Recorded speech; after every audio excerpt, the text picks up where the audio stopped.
Ladies and gentlemen, for a fact, as I said, her lyrics are thought-provoking.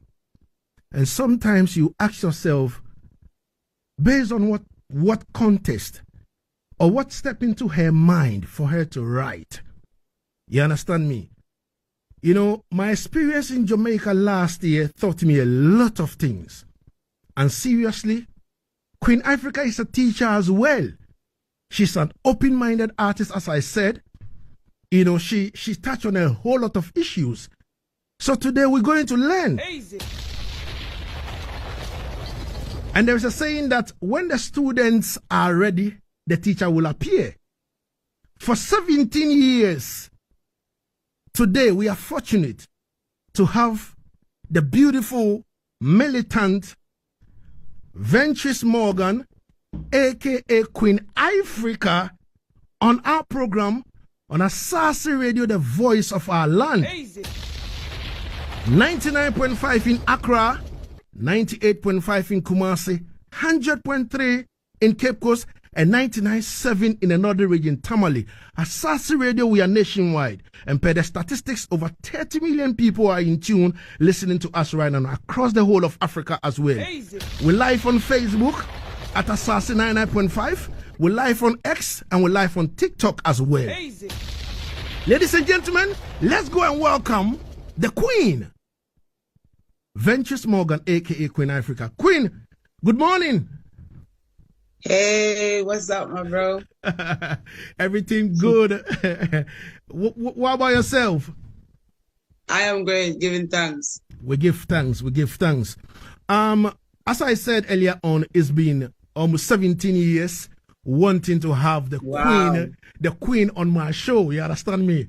And we've been pressing almost all the links we know and all that, but it couldn't work. Last year I was in Jamaica, witnessed you perform at the Essence of Reggae Music Festival. I was standing in the crowd doing Facebook Live to show the whole of Ghana and Africa that your Lagazee is here. As soon as Queen, you get off the stage, I was trying to step in. But I realized that the security won't allow me. Mr. Boy, I have to be explaining myself. I'm from Ghana. The man say, yo, cool, no, man. Yeah, you know, when a Jamaican, nice. Yeah, man. When a Jamaican, you know, security man show you that cool, no, man, you have to cool. So me say, all right, boss. But I am so happy that finally we have you on Yaad. Nothing before the right time. Definitely. But let's start our conversation. As I said today, we're going to learn a lot of things from you, and we're going to pose a lot of questions to you that we will learn from you as well, you know, from Africa and, you know, our intercultural kind of differences between Ghana and Jamaica and all these things. But Queen, let's start it from this way. If you talk about Queen Ifrica, tell us about yourself. Where were you born? How were you raised? Yes. So I was born in Spanish Town. I was given to my grandmother at the age of 2 months. And so I went to St. Mary at the age of 2 months. And then at the age of 9, I was brought to Montego Bay to my mother. That's where I grew up. All right. So in terms of, because as I step in Jamaica, I realized that the whole of household are full of Christians, you know, yes. Let me say Christians. Were you brought up in a Christian way or the Rastafari way? Well, both. My early years was with my grandparents. My grandfather was a pastor and my grandma was a pastor wife. So it was very strict in terms of belief in God and stuff like that. When I went to live with my mother, however, I was introduced to the Rastafarian faith because she became Rastafarian when she left home. Wow. Why is it that it is always when a man left home before picking up the faith of Rastafari, but when he's at home, it's like obeying to the rules of the house? Yes, I think it has a lot to do with the difference in religious belief. You know, our grandparents and parents would have been brought up around a stand Christian belief, and so therefore it was forbidden for any kid in any household to want to even think about becoming Rasta, especially the taboo that was placed around the Rastafarian religion as the black heart man, not good for you, stay away from the red, green, and gold, you know? Yeah. So I think that's where the difference, after leaving home, you find out that it was all a myth, you know? Definitely. Now, staying with your grandmom and going back to your mom now to stay with them, what was the balance? What was the difference? Because your mom's side was Rastafari and your grandmother's side was Christianity. But these two, what was the balance? How were you coping from Christian home to a Rastafari home? Yes, it wasn't too hard because the discipline was similar. You know, it was a lot of self-moral, self-worth in Christianity, and also even more in the Rastafarian faith. You know, the Rasta woman was taught to respect her body, to respect her appearance. So it wasn't allowed for us to wear, let's say, pants. However, my mom was a bit rebellious because she said you couldn't wear a skirt to war, so she's always wearing her pants. But in terms of the similarities, it was very similar because of the principles that they taught, you know, the love for God, the love for self. All right. Ladies and gentlemen, we're reasoning with Queen Ifrica all the way from Jamaica, and we're getting to know her more, as in when, you know, the mom gave birth to her, and moving her to the grandmother, you know, in 2 months. And right after the age of 9, she was, you know, transferred back to her mom. You understand me? But in this case, it was 2, you know, homes. Living with Christianity and coming to the mom said, this is Rastafari grounds, so you must prepare for war. I found Rasta on my own too. My mother didn't worship Selassie as God. They worship the Most High. They call their God the Most High. So I started saying Rastafari on my own. Wow. You know? Now I'm a bit not necessarily personalizing the name of the Creator anymore. I now say it's the true and living Creator that gives us life, and I really don't call a name now of recent. But yeah, that's how I started out. All right. Now, if your mom didn't, quote unquote, didn't show you Rastafari, how did you find Rastafari on your own, Queen? I was born a very free-minded person. My mom used to always say that as well. She thought that I was very free-minded. And so I guess I would want to say, if I'm going to be brutally honest, it was kind of a rebellion against her. Like, I wanted to do something that she wasn't doing then. Like, okay, you're not serving Rastafari, I'm going to serve Rastafari, kind of thing. Okay. And also, it was my own knowledge of going among the Rastafarian faith, and you'll hear ones talk about the faith of Rastafari, the things that Rastafari did, and I just found comfort in that as well, you know. And so I started calling the name of Rastafari out loud. It wasn't a conflict per se, because my stepfather, that's my mother's king, he used to worship His Majesty, but when he came to Jamaica, it was said by some that it wasn't the real Haile Selassie that came off the plane. And so because of that, a lot of those Rastas stopped worshiping the name of Rastafari. They said that they would have to go to calling him the true and living God, in opposed to saying that they're worshiping a man. Wow. And Queen, you did say that from the beginning you used to profess, you know, Haile Selassie as God, but now you don't, right? Yeah, not necessarily. I revere him as a godly character now, but I look to the divine life that breathes through me. The reason why I'm sitting here talking to you right now, I don't think one man could be responsible for all of that. You know what I mean? I do revere His Majesty. I give thanks for his godly character and the fact that he was so godly that we could all worship him as God, you know? There's a lot of him that is linked to biblical references as well. But throughout my journey of seeking to be close to the divine creator, I've found where I upgraded from just saying His Majesty to just embracing the divine within me, you know. All right. Ladies and gentlemen, I want the item to follow the conversation because we have a lot to learn today from the Queen. You understand me? And you know, as I said, and she confirmed it that she's an open-minded person. You understand me? That reason about everything. Hey. Now, let's step into music now. When did music step in for you? When did you realize that you have that potential in you that you can stand in front of large crowd and sing? Well, it started when I was a little girl in country, and we would get the chores to like sweep the yard and stuff like that, and I'd always be singing out loud whenever I do my chores.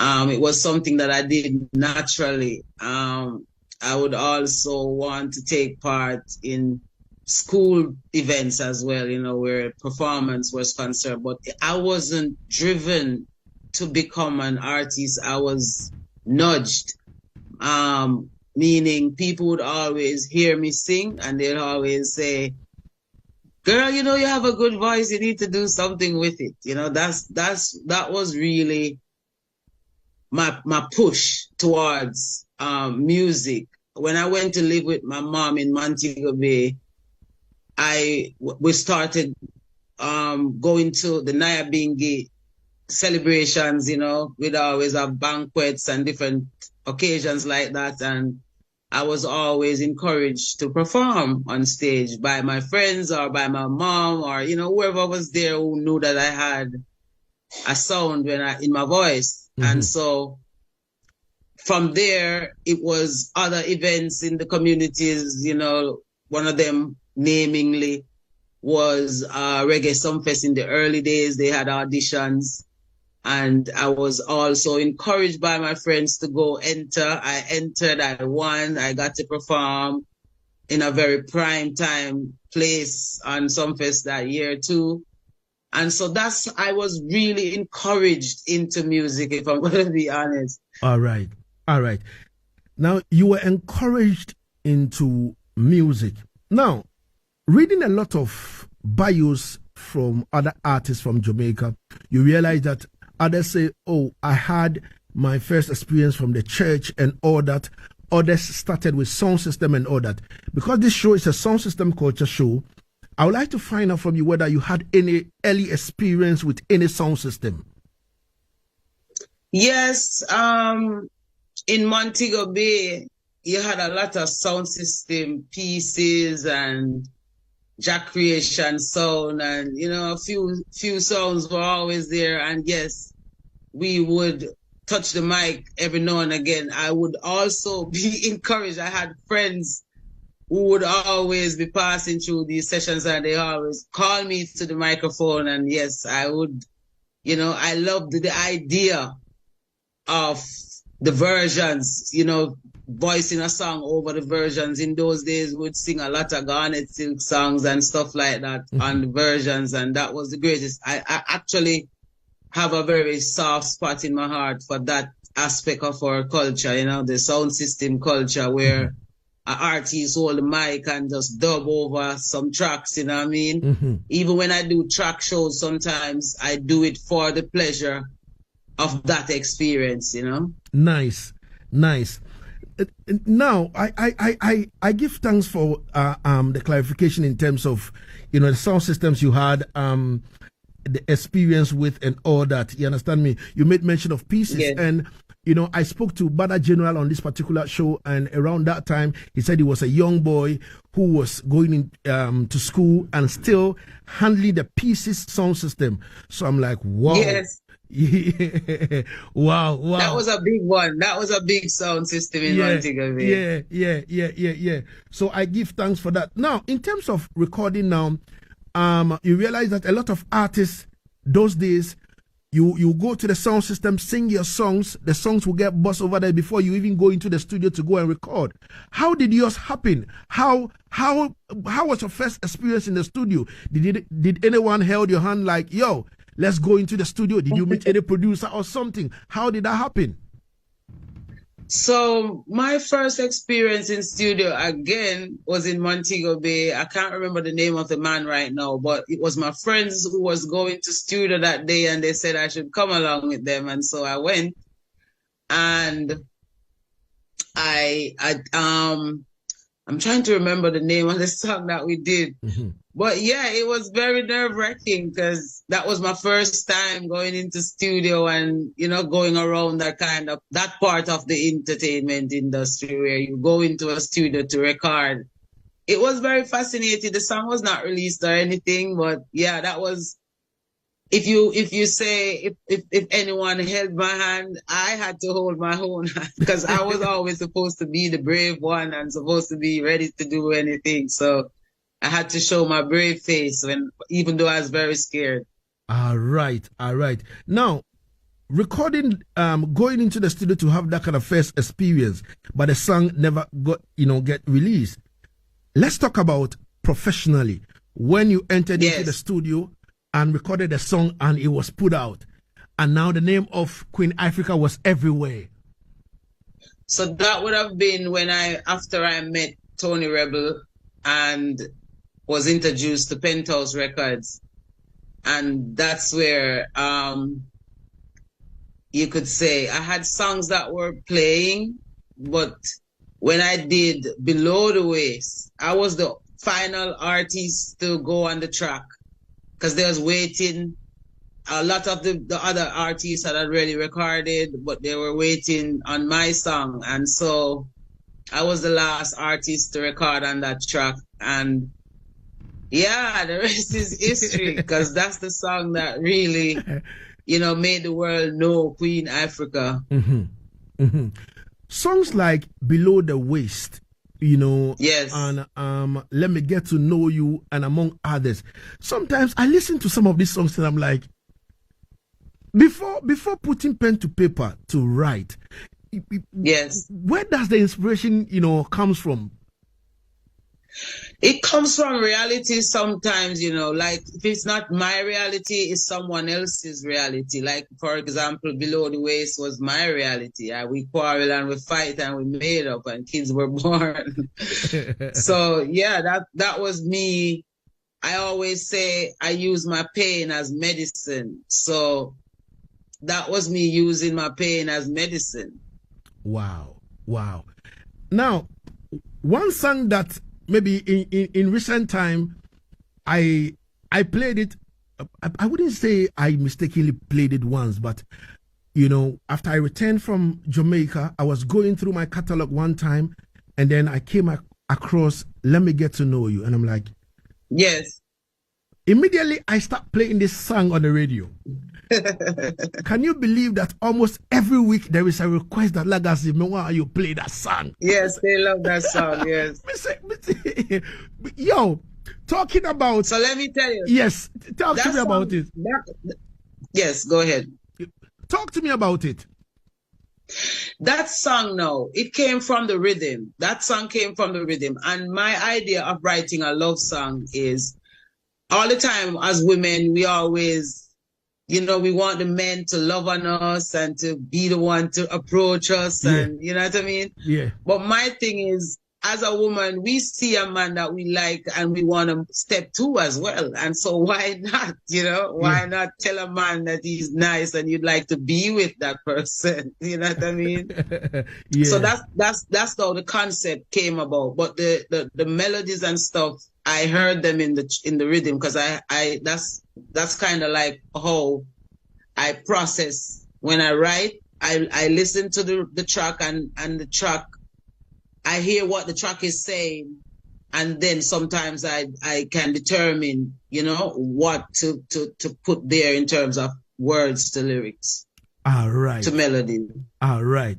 Because, listen, people keep requesting that almost every time. I'm like, I love that. I recorded it for a youth in England. I don't remember his name now, but yeah, it was for a Rasta man in England I did it for. Wow. All right, moving forward now, let me go back to sound system culture a bit. You understand me? I've heard a lot of sound systems playing your dub plate and yes, causing a lot of mayhem in the dance. I sit down and I fold my arms and I'm like, I don't even have a jingle from Queen Ifrica. I'm sorry, you're gonna have so much now, Lagazee. I said, how much more a dub plate? I said, Jesus, Lord help me. And then now I was having a conversation with Dynamic and I'm like, yo, Dynamic called me and he was like, yo, Lagazee, I'm going on a Jamrock cruise. Listen, I have some wicked customs from Queen Ifrica. And I'm like, I can't wait to hear them. And he was like, yo, listen, let me share them with you. And I was on the phone. And then he played them. And I'm like, cheese and peas. And he was like, yo, Queen Ifrica is the artist, Lagazee. Anytime you need, matter of fact, you need to interview her on your show. I'm like, all right. Yes. So Dynamic is such a good soul. I love that, Brethren, very much. Definitely. And then through that, the link was created, and then Junior was so swift in responding to me and all that. Now, talk to me. Yes. Talk to me about cutting dub plate for sound systems. And first and foremost, I would like to know the first sound system you ever cut a dub for. Let me see. The first sound system I ever cut a dub for. I don't remember, because the thing with me and dubs, when I became Queen Ifrica, they began to come from everywhere, I think there's something about the way I approach doing dubs, because I'm thinking that if a person reaches out to me for a dub plate, especially for a clash or something, they want to win that clash, so I could just do like other artists do, like just change a few words, but I literally write a whole new thing around the melodies. Wow. And I put my heart in it too, and I think that's why so many sound systems have reached out to me over the years, all over the world, because of the magic. And as a woman too, I spit really hard. Like, yeah. Seriously. I attack a sound boy, wicked when I come on, Seriously, man. I think that's it. I listen to some of these dubs and I'm like, wow. Yeah. And that kind of keep ringing in my head, and I'm like, I've listened to a few female artists do dub plate and all that, but when they come to Queen Ifrica, look like the aggression. The aggression is kind of hard. I'm like, what? Yeah, because you spit fire for real. Yeah, man. So let me go and take some few messages on our Facebook wall. Yalfibri says the lyrics and vibes of her songs tells we Africans that her name Queen Ifrica was not taken in vain. She has really authenticated herself that reggae is for all people, especially women. Yes. Wow.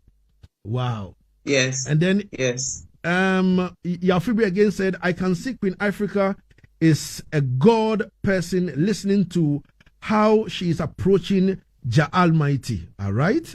Yeah, man. And then Julia Meister from Norway, far away, says, we get a lot of strength and inspiration from her bravery, pain, and struggles. Let her know her fans are neither blind nor deaf to what is going on. To show vulnerability is powerful. A strong woman in Africa is highly regarded and respected. Unconditional love. All right. Thank you. Yeah, man. Respect and manners. So keep sharing the links. We're talking to Queen Ifrica. Easy. Now, Queen, talk to me in terms of your albums and all that. How did all happen in sequence for you? Well, I must give a lot of credit to Tony Rebel. He literally groomed me into the understanding of music, the right way to approach music, to project all of it, And so I always will remember to give that credit, because there was something that was inside me, but he knew how to get it out. I always said that he was a very harsh teacher, but nevertheless, he was a good one, Mm-hmm. And that has helped me to unearth the magical talent that I've been carrying inside, and that's where the albums that I did, Fire Mama was done under Flames Productions, Montego Bay under the direction as well of him, and his advice and approach, all of that. I give a lot of credit to Tony Rebel for that. Wow. We give thanks. Ladies and gentlemen, Our guest is the one named Queen Ifrica. 25 minutes going into the R2 here on Asaase Radio, the voice of our land. Now, there is one school of thought by Peter Tosh that no matter where you come from, as long as you're a black man, you're African. Now, there has been this, argument, that appeared in the Jamaican newspaper and all that kind of thing about a statement Stonebwoy made. You understand me? Yes. About the fact that reggae is Jamaican, but it has its root in Africa. Now, yes. Queen Ifrica, being an open-minded person, I don't know if you can take us to school and tell us about the linkage between the Jamaican reggae music and Africa, because you realize that a lot of Jamaican reggae music, is about Africa. Jamaicans sing a lot about Africa. We want to come home and all that. Now, let us know that kind of linkage between Jamaica and Africa. And let us know if really and truly reggae is Jamaican, but it is rooted in Africa. Yes. It's a very difficult analogy to make, but let's look at it from this point of view. Mm-hmm. As melanated people, I don't necessarily like to use the word black people anymore. Yeah. We are melanated people of many shades, Definitely. I strongly am of the opinion that we did not begin at slavery. Mm-hmm. So that's the first difference to be pointed out, Mm-hmm. A lot of our ancestors that traveled out of Africa, especially even from Ghana there, did not come into the Western world as slaves. We traveled free. Mm-hmm. Now, there's a certain effect that comes with the Jamaican approach to reggae music. Mm-hmm. And it had a lot to do with pain and suffering and gutter. We call it gutter music. Mm-hmm. It was the pain that was in the stomach of a lot of our elders or ancestors. That's how they were inspired to get into these studios and to get out of that feeling of that pain. It was a release that they had. So that ownership in terms of saying it is rooted in Africa, yes. None of our brothers and sisters that came across the waters came willingly through the transatlantic slave trade. They didn't come willingly.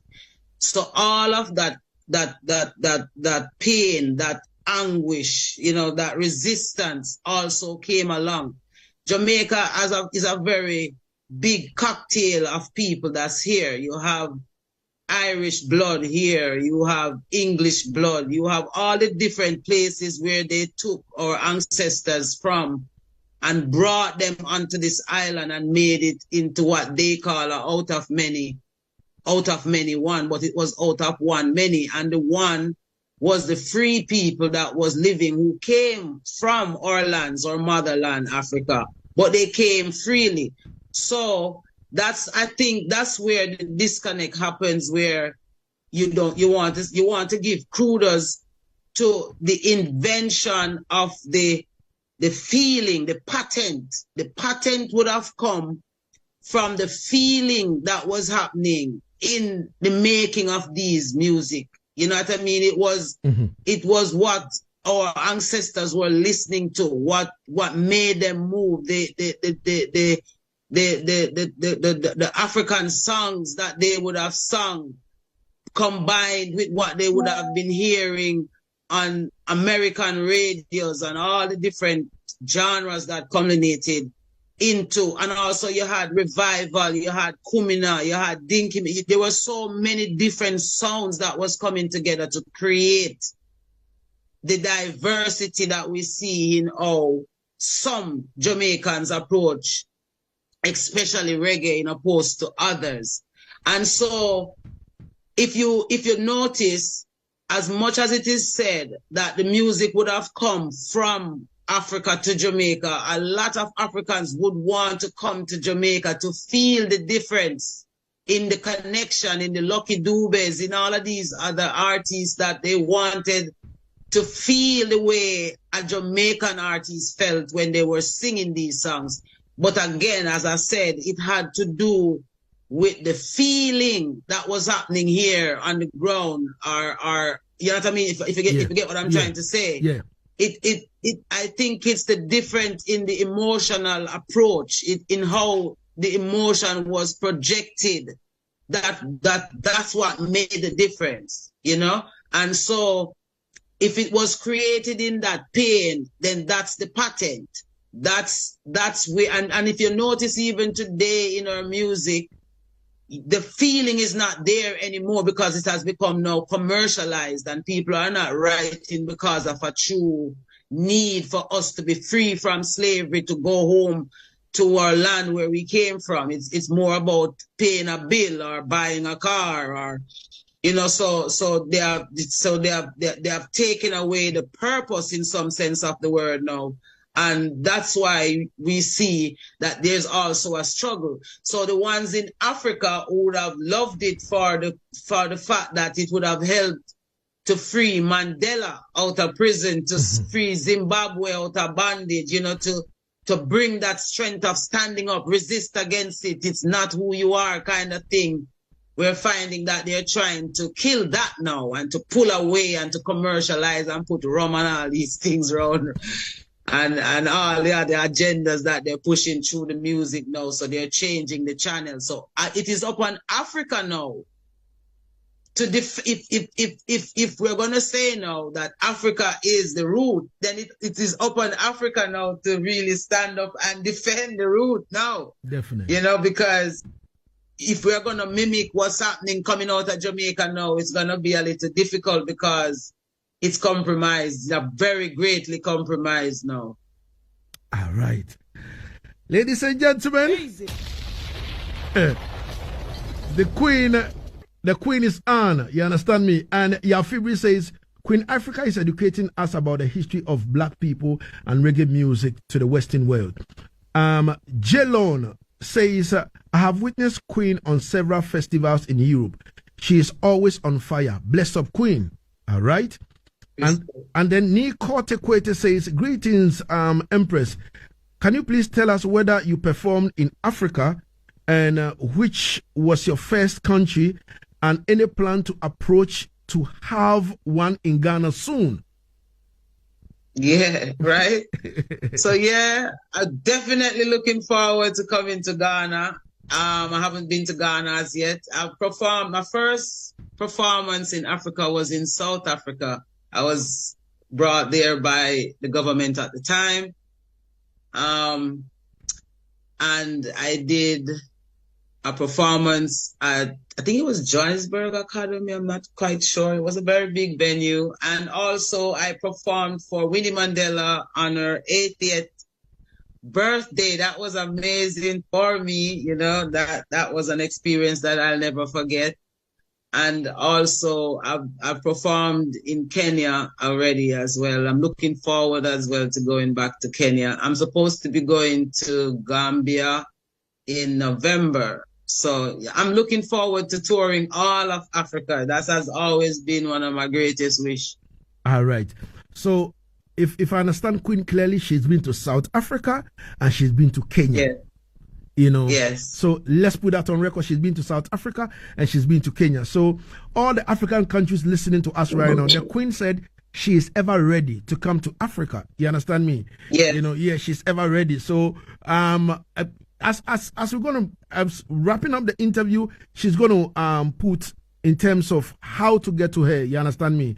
You know, I don't want people to go through the struggle I went through. You understand me? So she's going to put out maybe an email address of maybe the booking agent or something, so that at least we, if you need her for any show in Africa, you can link her up. And trust me, Queen Ifrica is always on fire. 2 hours, 3 hours, 4 hours, she's on her legs performing. You understand me? And I in recent time, I don't know whether it's been a long time, but why do you perform walking barefooted? Yeah, I get that question a lot. It keeps me grounded, you know. All right. It gives me a sense of being grounded. All right. I was my producer is in the studio, Narobawa, and she's got a question for Queen Ifrica. Put on your headset, yes. man. Put on your headset and talk to the Queen. Yes, so you have the floor, Narobawa. Narobawa. Yeah, Narobawa. I'll say my question without actually me asking the question. She answered the question. Yeah, but I'm still going to frame it in a different order still. Greetings, Queen. Greetings, King. Yes, so as you know, this is February, Black History Stroke Reggae Month. And I is one of the prominent voices when it comes to reggae music now. Now, here's my issue. For almost 20 odd years, there's been war in Congo DRC. Yes. There's been fighting in Sudan with women and adult children, with children and adult women being killed. 2 years ago, there was, in the Tigray region, there was a serious fight in Ethiopia. Yes. But I'm yet to hear any tune from Queen Ifrica addressing that, from Demi Mali addressing that, from Kia Patton addressing that. So how do you describe the state of reggae music now in terms of the message aspect of it? Yes, well, I can't put myself with these other brethren because I'm going to be blunt. The warriors have been very much silent, you know what I mean? For me personally, in my new album coming out, I have songs addressing that aspect. I will always be addressing that aspect of what's happened to us as melanated people, you know. True.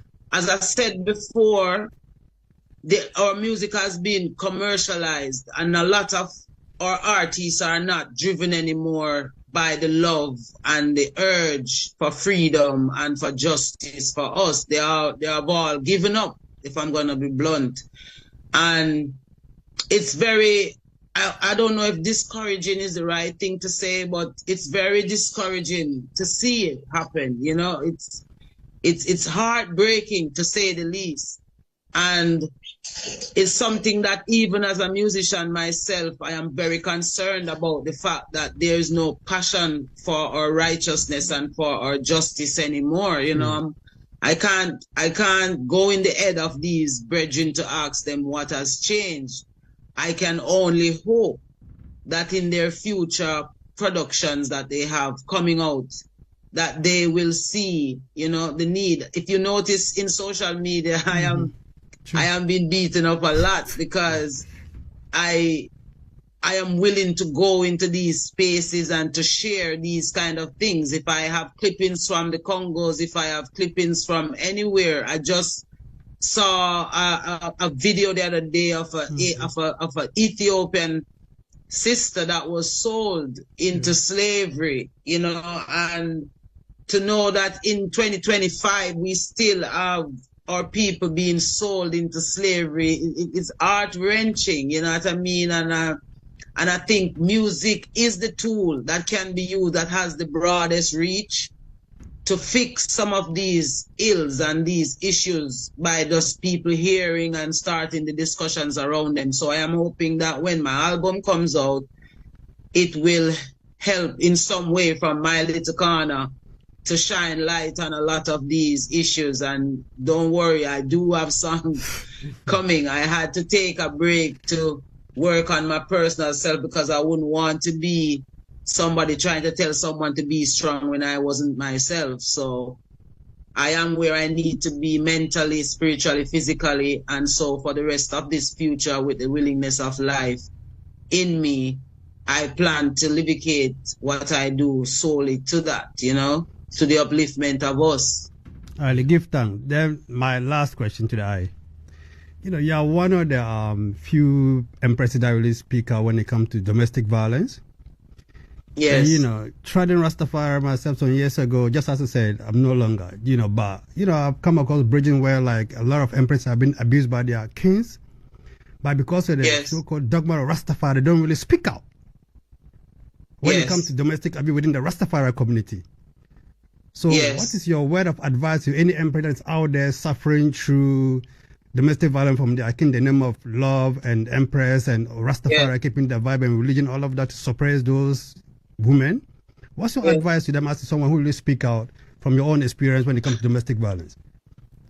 Self-love is medicine. You must love yourself a little bit more than any situation you find yourself in. The reason you were in that relationship is because of love. So love of yourself now should be the reason why you choose you. It doesn't have to be bitter. It doesn't have to be ugly. If you, the individual, understands what you need to do to be okay. Because at the end of the day, we are going to go through stuff. We're going to experience difficulties, but it's how we process, it's how we deal with these things that will make the difference. Nothing nor no one, no reason should make you sit in a situation that kills your spirit physically, mentally, spiritually. You should choose life. And sometimes choosing peace is expensive, right? Mm-hmm. Because it takes a lot of sacrifices. You're giving up on a lot of stuff that you have built. Mm-hmm. But at the end of the day, do you want to build a house just to burn it down? Or would you rather walk away and look at that house and say, I built it? You know what I mean? Mm-hmm. It's better to take that approach. And I'd love to say to sisters out there, love don't hurt. So if you're hurting, it's not love. You know what I mean? So think about what you need to do. Start looking in your mind how you need to process, how you need to think about the future that you would really want in opposed to the one you're investing in. And start from there. You know, I love to tell people that your mind is your greatest asset. And if you learn how to control your mind, nobody can control you. Definitely, definitely. 42 gone into the 2 here on Yaad Settingz on Asaase Radio, the voice of our land. And we're reasoning with Queen Ifrica all the way from Jamaica. And trust me, you know, it's you know, people who are following knows that we are all learning seriously. Now, if you look into the media, like social media and all that, Queen Ifrica did say that people has kind of dragged her into the gutter and all that, kind of beat her up several times and all that. And then at the point in time, she had to maybe take a break, you know, from the space and go work on herself and all that. But I would like to find out from her, how was she able to do that? How were you able to do that to keep your sanity from all the happenings around you?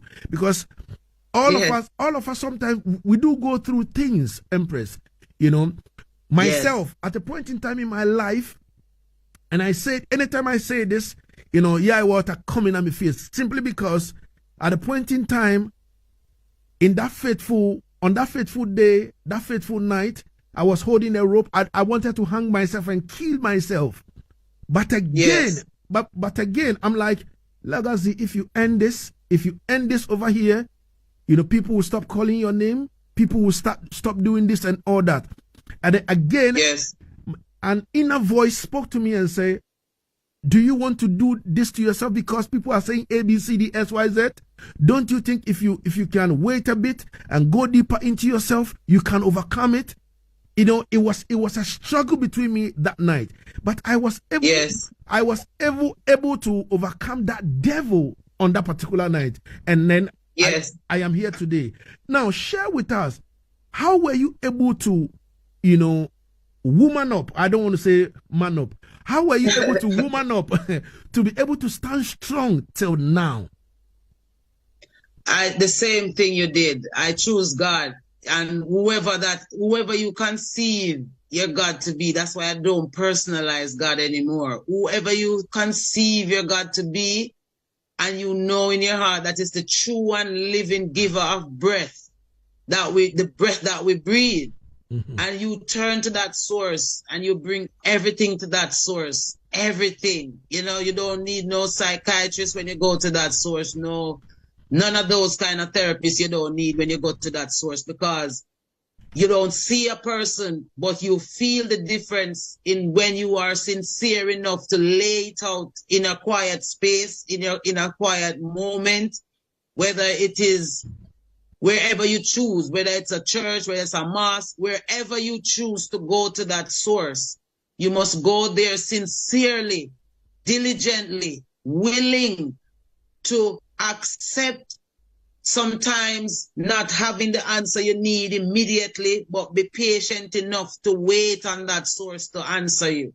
I always used to say, I'm not letting go of this elm of this garment until you answer me, you know? And I think it's that faith in trusting in that, knowing that there's a source that sees all our troubles, that hears all our cries, that feels all our pain with us. And it's for us to really acknowledge that that is true and take it to them. I always love to say, I don't pray because I have an issue. I pray because I'm always giving thanks for the moment I am in. You know what I mean? And I have been at the stage where you were, where I wanted to end my life as well. And it was a kind of same thought process of to say life is amazing, and because you're going through difficulties shouldn't mean that you should want to give up on life, because life never gave up on any of us. We give up on life. Life don't give up on us. And so it's just putting yourself, choosing the good in you over the things that affect you negatively. You know, I always say, I am not what happened to me. So none of us are immune to the struggles in life, but it's how you process dealing with it. And I think over time, it began to be more real for me, because I started seeing the difference, because it's not something that you can say you're going to do. You actually have to do it. And to do it, it's always better to be happy than to be sad. You know, sadness comes as easy as happiness does. Definitely. But happiness lasts longer. The effects of happiness last longer and is more better effective on your body than the feeling of sadness. So it's choice. It's choosing, using your medicine as pain, you know, using your pain as medicine, I should say, and knowing that, yes, we're going to feel pain, but we're going to push through it. You know, and emotional pain is the worst pain ever, because you don't know what to do with it. But accepting that it is painful is a place to start. And then figuring out how to move from there is the other step. And once you start stepping, you find yourself on a journey.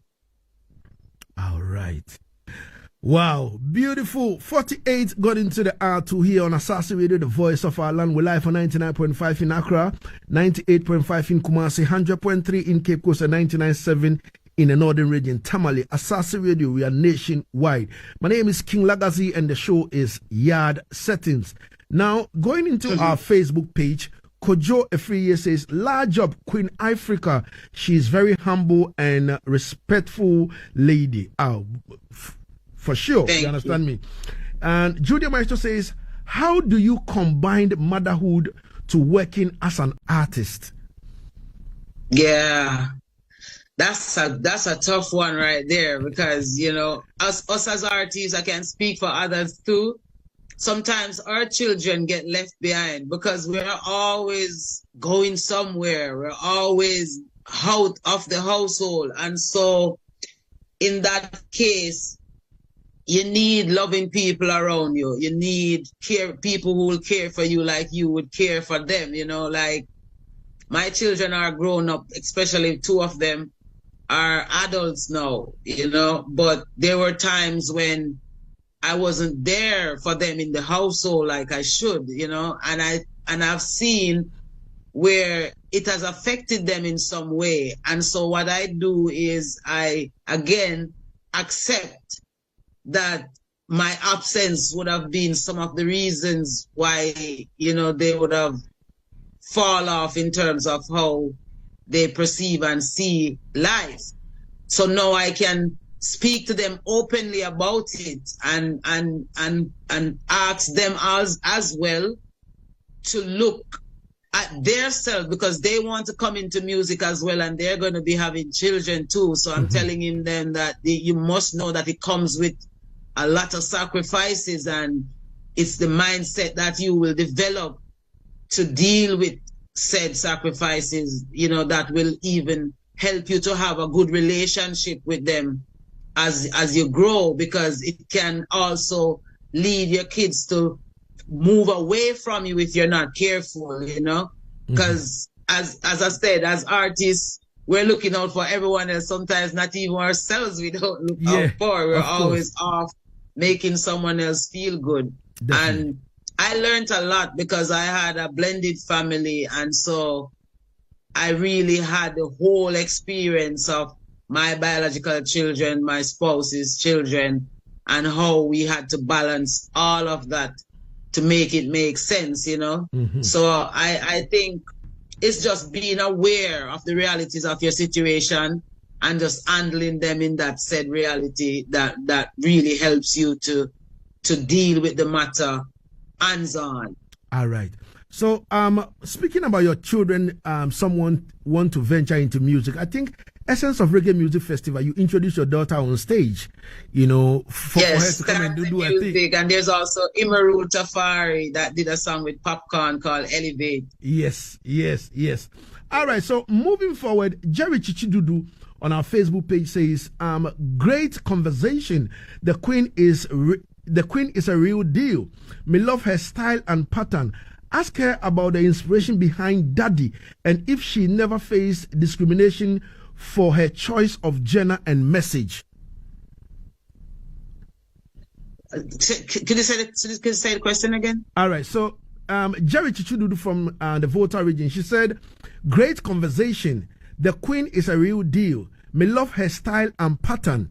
And then he said, ask her about the inspiration behind the song Daddy, and also if she never faced any discrimination for her choice of gender and message.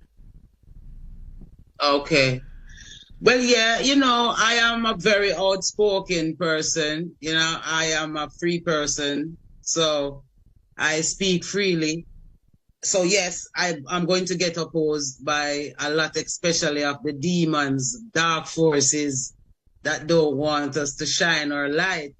So I'm fine with that, you know what I mean?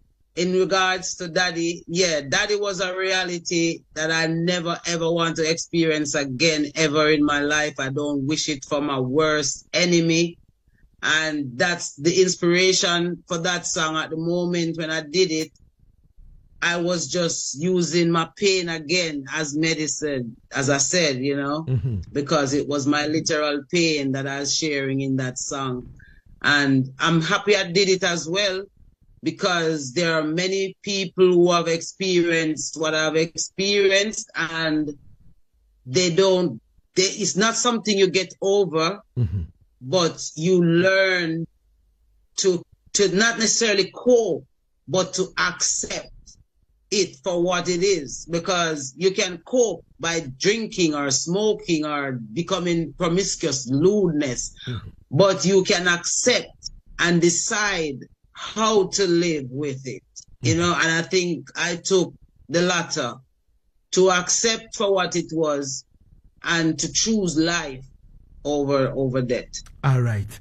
Give thanks every time. Now, Kwaku Menu, aka Mokin, on our Facebook page says, listening to her and hearing her say how she was groomed well by Tony Rebel, I now understand why her temperament in approaching love songs are so deep and soothing and making you feel to grab your woman below the waist. Salute, Queen Ifrica. Because it's reality, you know. I love to sing in reality. That's all. When I wrote Below the Waist, I was thinking that that's what love really is. You know, you fight, you argue a lot. He comes with some rose or she makes some food and you talk about it and you're good again, you know. And that's why I even said, in some cases, some people it don't work that way for everybody. But if even for the sake of children, you know, try to keep the love in the relationship, because I'm always going to put a message there, you know, no matter what. 54 going into the R2 here on Asaase Radio, the voice of our land. My name is King Lagazee. Now, let me go into this area. You spoke about your new album coming up. When is the album coming, Queen? Yes. Oh, man. You know, the reason why I'm not feeling too bad about it taking so long to come is because this future that we're in, I think people going to be more open now to message music again, you know, because the devil got the ground for a while and been running it into the ground for a while. And I think people are now craving to hear a positive message or two that comes from the heart, not just for business sake, you know. And so I am happy to be a part of that in this new time, you know, because I've been around a while in this thing, you know, and I'm very excited because we definitely want to drop it this year. I keep saying that, and then the album doesn't come. So if you notice, I'm kind of like iffy. I definitely want the album to be out this year. It's about, let's say, 80% ready. And, you know, it's going to be a great project, you know. It's all original songs and, you know, new songs too. So I'm looking forward to really dropping it so that Lagazee can have it in his mix. Of course. I can't wait. Yeah. Yesterday. Yeah, and I'm thinking that new one, Talawa, that I have out now, I think I'll put that one on it. But yeah. Yo, yesterday, Junior sent me Talawa. Yes. He sent me Talawa, and then I listened to it, and I'm like, boy, he said, Lagazee, premiere this. So I premiered it last night on my show. And I'm like, yo, the Queen again. No matter how they push we down with Talawa, so we'll be on our feet. And I'm like, what exactly inspired Talawa? Now that Talawa is just my reality, you know, like the concept of our island, the Rock of Jamaica, is that we're Talawa, you know, we're small, but we're Talawa. So Talawa means you're strong, you know, you're resilient, you know, nothing can push you down. And I've noticed over the years, as someone who has chosen to do conscious music, I was always being pushed down into the ground. Like even today, I'm so happy that I didn't fold, because I'm thinking that I do positive music. I only do uplifting music. I try not to just sing about it, but I try to also live it in my real life. And that's what people are upset with me about. And I'm like, if that's not the dark forces trying to force the light out of me, then what is it? And I can't give in to the dark forces. So when I got the track from Norush Jr. to do a song, I decided that I love the way I got an idea, because if you notice, it starts with the original dancehall rhythm that they call Gigi. Yeah. And I had the idea, so I told him that I want him to build that rhythm called Gigi. I want him to lick it over, as we would say. Mm-hmm. And when he did it, that's how I wrote Talawa around it, because I felt like I needed to remind them that Nani from Ghana wasn't no slave. You know, she was a rebel who came to fight for her people, you know, and they have a lot of myths around who Nani and Kojo is. I'm coming into Africa as well, into Ghana, to meet with some of our kings there, and to really share the fact that, you know, not all of our ancestors were slaves. Some were freedom fighters. Nani was one of those freedom fighters out of the Gold Coast who came to rescue our people. And so that's just the spirit I was drawing on, our ancestors who resisted the colonizers, you know, not those who folded to it. All right. All right. Easy. Ladies and gentlemen, oh God, let me take these two more messages, and then I will not take any message again on our Facebook wall. Biblical Man says, positive energy, one love to Queen Ifrica, respect. Jerry Chichidudu again step back and say, on the lighter note, we just finished Christmas. Ask Queen if she found a rich man doing the Christmas. Love that tune. All right. And and then El Christian says, greetings, Queen Ifrica. Just thought about the song Daddy. Wow, was a true life experience. Jah guide you.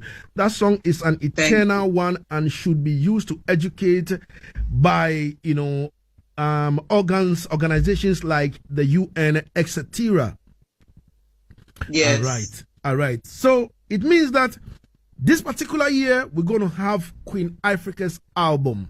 I can't wait to do that album preview on my show. I can't wait. So, Queen, this is your home now. Asaase Radio, the voice of our land. Anytime the album is ready. Much. Now, you are a phone call away from me. You understand me? I'll be, after the interview, I'm going to send you the info them for the dub plate and the jingles and anything you want to bless King Lagazee with. Trust me, it's welcome. Now, before I leave you finally, I want you to advise, especially the female artists, reggae, especially the reggae cultural artists. I want you to advise them for me. Yes. But first I'd like to say, know why you want to sing. Why do you want to sing? What do you want to leave when you're done with singing, you know? Don't approach music as a female. Approach it as an artist. You're an artist who happens to be female. A lot of times as women, we tend to say that men they don't give us there's no excuse. It's a job that you're doing. And so you do it to the best of your ability. You put all of you into what you do and make sure it's with purpose. Make sure that we're not saying everybody should go to church and sing church music, but make sure that your music is with purpose. So you're impacting not just someone who wants to hear a good song, but you're impacting someone who might be going through something very dark at the moment when they hear a song from you. Make sure that that's the majority of how you inspire through music. And first, love yourself through all the difficulties that you're experiencing, because a lot of women, they fall along the way because of the pressures that come upon them in the music. And so they give up and all the female hormones kick in and they're like, it's because I'm a woman. No, it's because you're giving up on yourself. So never you use those kind of excuses as to why you don't push yourself forward. If you go to one producer and they're not doing what you want, find a producer, keep on going. Rebel used to say something to me that I always remember. He said, if you voice 50 songs and none of them came out, voice 50 more. And that was something encouraging, because what it gave was the mindset that if I can write 50, then I can write another 50. So keep inspiring. Be your biggest inspiration is what I'd say. Right. Be your biggest inspiration and do it with purpose. Do music with a purpose. All right, do music with a purpose and be your own inspiration. Queen Ifrica, I would like to say thank you so much for your time and space. You know, spending with us on Asaase Radio, the voice of our land, 99.5 in Accra, 98.5 in Kumasi, 100.3 in Cape Coast, and 99.7 in Tamale. On our Facebook, TikTok, and also X. We'd like to say thank you so much, Queen Ifrica, and the relationship continues. And before I go, I'd like to give a shout out to my brother-in-law, who I know is listening. He's there in Ghana, I think Accra as well. His stage name is Big Boy. His regular name is Jacob. Big up yourself. That's my sister's husband. Oh, wow. Wow. And he's in Ghana. Yes. Jacob, link up, man. Jacob, link up. There shortly to see him. All right, Queen. Thank you so much, Queen. We are ending the show with Talawa. So as I have you right now, wrapping up, yes, I want you to introduce the song Talawa whilst I play it. Hey, Ghana, let me tell you something. If you know that you're strong, if you know that nothing can conquer you, if you know that you are the strength of God, then you're Talawa. Check that one here.